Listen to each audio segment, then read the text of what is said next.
John and Sally here. Hey. And welcome to Driving with John Chow and Sally Chow. That's right. Right now we are going to 99 Ranch to pick up lunch. Yeah, pick up lunch. Yeah, udon. Pick up lunch. Yeah. And we have the top up because it's 92 degrees outside and it's Too hot. too hot. So we got the air conditioning on. In fact, this is interesting because right now you can't hear the AC fan right now because I'm using my my Zoom H1 voice recorder, but the the GoPro audio, all you hear right now is probably just a humongous fan noise. Here, let me show you. Hear the fan? Crazy, huh? Anyway, back to the Zoom H1.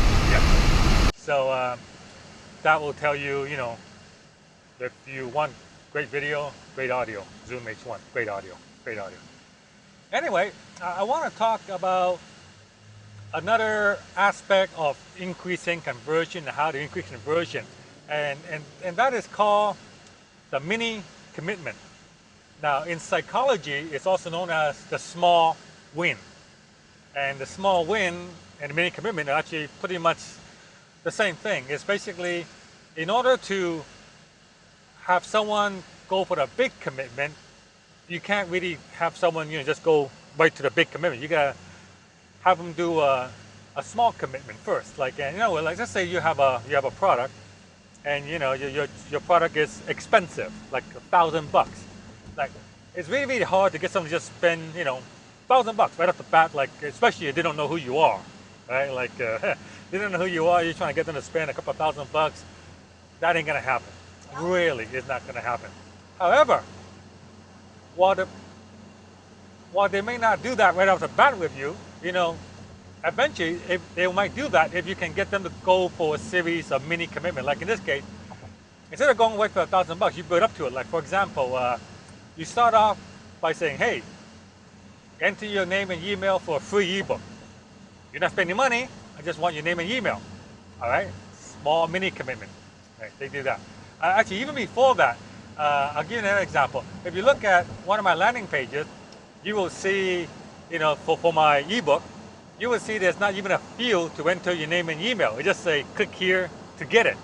And once they click here to download, a pop-up shows up and say, hey, okay, enter the email and your name for where I should send it.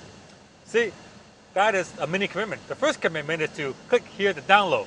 They go, I click here to download, and they click here, and because, you know, they're thinking, oh, I'm going to get it right now just by clicking here to download. But they click it, and then it shows up, you know, enter your email so we can send it to your email. Then they go, oh, I can enter my email, but, you know, I've already clicked the download. All right, I'll enter my email as well. So then they enter the email. So that's, again, mini commitment. And then after that, then we'll go on with the autoresponder.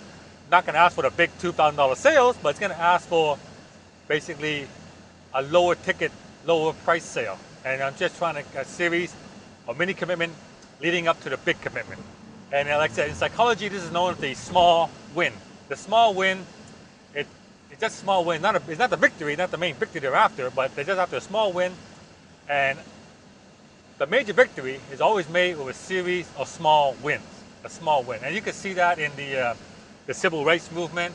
You can see that in the gay rights, all that kind of stuff.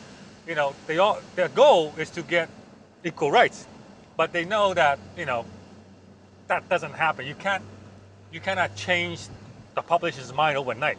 So you do it with a series of small wins by changing the language, a certain law, that kind of stuff, and then leveraging that to get to the big win.